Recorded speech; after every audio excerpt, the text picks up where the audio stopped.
कि अमेरिका और ईरान के बीच दशकों पुराना परमाणु विवाद अब खत्म होने की ओर बढ़ रहा है। क्या राष्ट्रपति डोनाल्ड ट्रंप और ईरान के सुप्रीम लीडर मुस्तफा खामेनेई के बीच होने वाला समझौता मध्य पूर्व की राजनीति की दिशा बदल देगा? और क्या हॉर्मुज जल डमरू मध्य पर छाया संकट अब टलने वाला है? सूत्रों के मुताबिक 60 दिनों के अंतरिम परमाणु समझौते का खाका तैयार हो चुका है। दावा है कि कतर में जब्त ईरानी धनराशि वापस मिलेगी। बदले में ईरान हॉर्मुज जल डमरू मध्य को पूरी तरह खोल देगा। तो पाकिस्तान को इस समझौते का गारंटर बनाए जाने की भी चर्चा है। वहीं सबसे बड़ा सवाल ईरान के संवर्धित यूरेनियम भंडार और उसके परमाणु कार्यक्रम को लेकर है। लेकिन क्या यह समझौता वास्तव में अंतिम पड़ाव है या फिर सिर्फ एक अस्थायी विराम? ईरान ने अब तक आधिकारिक तौर पर क्या कहा है? अमेरिका की शर्तें क्या है? और इस पूरे घटनाक्रम का असर भारत समेत दुनिया की अर्थव्यवस्था और तेल बाजार पर कितना पड़ेगा? ये सवाल अब उठने लगे हैं, क्योंकि देखिए ईरान से डील पर ट्रंप जो लगातार डिमांड कर रहे हैं वो यही है कि ईरान जो है परमाणु हथियार नहीं बनाएगा। लेकिन ईरान इस बात को लेकर कितना तैयार हो रहा है ये भी देखना होगा। स्ट्रेट ऑफ हॉर्मुज को तुरंत खोलना होगा और हॉर्मुज से आवाजाही के लिए टोल वसूली नहीं होगी। ये ऐसे मुद्दे हैं जो बार बार अमेरिका की तरफ से उठाए जा रहे हैं। तो हॉर्मुज में बिछी माइंस को भी हटाया जाएगा। बची हुई बारूदी सुरंगें ईरान नष्ट करेगा, ये सब बातें भी सामने आ रही है। वहीं ईरान का न्यूक्लियर डस्ट यूएस हटाएगा। तो ये संभावित चर्चा है जिसको लेकर कहा जा रहा है कि अगर ये अच्छी रहती है, ये प्लान सक्सेसफुल होता है तो बहुत कुछ अच्छा होने वाला है। न्यूक्लियर डस्ट को लेकर यह भी कहा जा रहा है कि इसे हटाने में चीन ईरान की मदद करेंगे। तो ईरान पर प्रतिबंधों में ढील नहीं दी जाएगी। ये तमाम ऐसी बातें हैं जो कि अब सामने आ रही है कि आखिर ईरान और अमेरिका के बीच जो समझौता होने जा रहा है, 60 दिनों का जो ये प्लान तैयार किया जा रहा है, इसके तहत क्या कुछ हो सकता है। लेकिन इसे लेकर सवाल उठ रहे हैं कि आखिर किस तरीके से इस पूरी सिचुएशन को डील किया जाएगा। समझिए कि यहाँ पर सिचुएशन रूम में ट्रंप अगर है तो क्या कुछ होता है और किस तरीके से इस पर काम किया जाएगा, क्योंकि यहाँ पर हॉर्मुज से आवाजाही के लिए टोल वसूली नहीं करने की बात कही जा रही है। वहीं हॉर्मुज में बिछी माइंस को हटाने की बात कही जा रही है। बची हुई जो बारूदी सुरंगें हैं उन्हें ईरान नष्ट करेगा, ये भी जो डील है वो बन सकती है। तो ईरान का न्यूक्लियर डस्ट यूएस हटाएगा, इस बात को लेकर भी चर्चा चल रही है और इसमें चीन भी जो है मदद करेंगे। तो ईरान पर प्रतिबंधों को लेकर ये साफ तौर पर कहा जा रहा है कि किसी भी तरह से हॉर्मुज को लेकर मनमानी ईरान नहीं कर पाएगा और स्ट्रेट ऑफ हॉर्मुज को तुरंत उससे खोलना होगा। समझिए कि आखिर क्या कुछ हुआ है। ईरान पर ट्रंप ने करीब 2 घंटे बैठक की है और कुछ मुद्दों पर अभी जो बात है वो अटकी हुई है, यानी कोई रास्ता निकलता हुआ नहीं दिख रहा है। समझौते के करीब हालांकि ईरान और अमेरिका है, ये कहा जा सकता है। ईरानी फ्री संपत्ति पर बात नहीं बन रही है, तो ईरान पर अब फाइनल अटैक होगा, ये भी आगे संभव लग रहा है। तो आगे भी शर्तों पर बातचीत होगी, ये भी पॉसिबिलिटीज दिख रही हैं। ईरान को कुछ और समय देने की बात भी कही जा रही है कि थोड़ा वक्त और ले लीजिए, लेकिन सोच समझकर फैसला कीजिए। ईरान पर ट्रंप ने करीब 2 घंटे बैठक की और ये सब कंक्लूजन्स हैं जो कि निकलकर सामने आ रहे हैं। ये सब संभावनाएं हैं, पॉसिबिलिटीज हैं, ऐसा हो सकता है। इन मामलों को लेकर आगे बढ़ा जा सकता है और शायद उसके बाद कोई रास्ता निकलता हुआ दिखाई दे। यानी ईरान अमेरिका के बीच जो जंग चल रही है उसको लेकर किस तरह से फैसला होगा, इन बातों के ऊपर ये डिपेंड करता है। वहीं इस बीच एक और बड़ी खबर आपको बता दें, ईरान को लेकर डोनाल्ड ट्रंप का बड़ा बयान सामने आया है। ईरान को लेकर डोनाल्ड ट्रंप ने कहा है कि ईरान पर जल्द लेंगे अंतिम फैसला। तो ये ट्रंप का बयान है जो कि सामने आ चुका है। ईरान के पास नहीं होंगे परमाणु हथियार, ये भी ट्रंप ने साफ कर दिया है। हॉर्मुज को तुरंत खोला जाना चाहिए।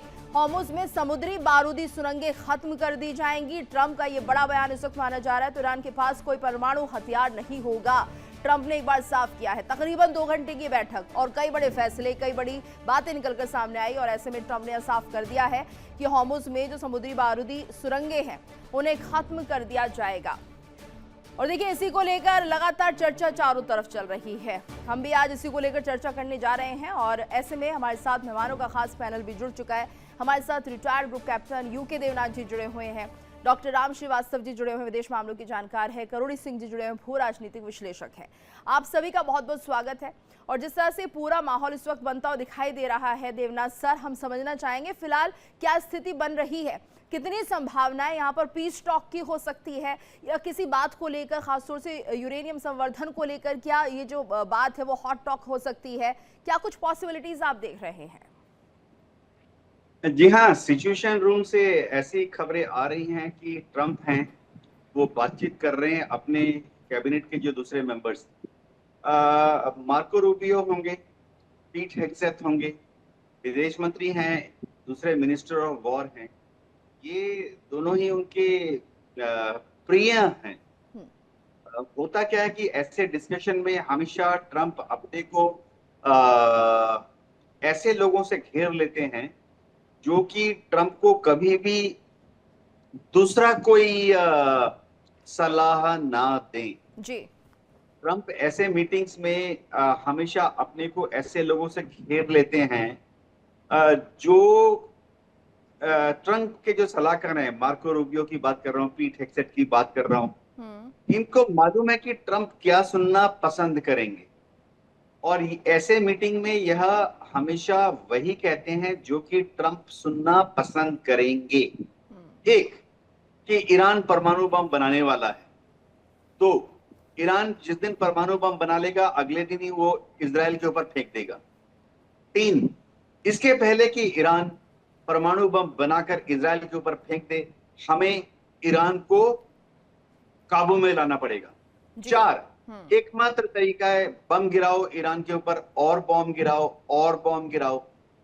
अब देखिए, कह रहे हैं कि दोहा कतर में बातचीत चल रही है, वहां पर कौन पहुंचा है दोहा में कतार में बातचीत करने के लिए? ईरान के यहां से तो सब लोग पहुंचे हुए हैं। ईरान का पूरा फुल फ्लेज्ड डिप्लोमेटिक cadre वहां बैठा हुआ है। तो अमेरिका से कौन पहुंचा हुआ है? आश्चर्य की बात है जीतू जी, अमेरिका से कोई भी डेलीगेशन दोहा कतार में बातचीत के लिए नहीं पहुंचा। तो ये दिखाता है कि अभी जो बातचीत हो रही है ये सिर्फ अमेरिका जो है बातचीत करने के लिए कर रहा है, उसका कोई इरादा नहीं है ईरान के साथ सीरियस कोई मोल भाव करने का। ठीक है, अमेरिका में है वो, 2 सेंटेंस उनके रटे होते हैं, ईरान 400 किलो संवर्धित यूरेनियम अमेरिका को सौंप दे, ईरान। बिल्कुल। और सर, क्या लग रहा है संवर्धित यूरेनियम को लेकर बातचीत बन पाएगी नहीं बन पाएगी, इसको लेकर भी चर्चा करेंगे। एक बड़ी खबर आ रही है, अपने दर्शकों को बता दें, अमेरिका से समझौते को लेकर ईरान का बड़ा दावा सामने आ रहा है। अमेरिका के साथ अभी तक कोई डील फाइनल नहीं हुई है, ईरान ने साफ कर दिया है। तो समझौते को अभी तक अंतिम रूप नहीं दिया गया है, अभी पूरा फोकस युद्ध को खत्म करना है, ये ईरान की तरफ से बयान आ रहा है। परमाणु मुद्दे पर कोई बात नहीं होगी, ईरान एक और बड़ी बात यहां पर कह रहा है कि परमाणु मुद्दे पर कोई बात नहीं होगी। तो लगातार अमेरिका की तरफ से 2 घंटे की जो मंथन किया गया ट्रंप के द्वारा, कुछ बातें निकलकर सामने आई, बहुत क्लियरली सब बातें जो थी वहां पर रखी गई। लेकिन ऐसे में ईरान का ये बयान बहुत मायने रखता है कि जो पूरा फोकस है युद्ध को खत्म करने पर है, ना कि परमाणु मुद्दे पर। और ऐसे में किरोड़ी सर, ये समझना जरूरी है कि आखिर अगर परमाणु मुद्दे पर कोई बात नहीं होगी तो ये ट्रंप जो बड़ी बड़ी बातें कर रहे हैं उनके क्या मायने हैं?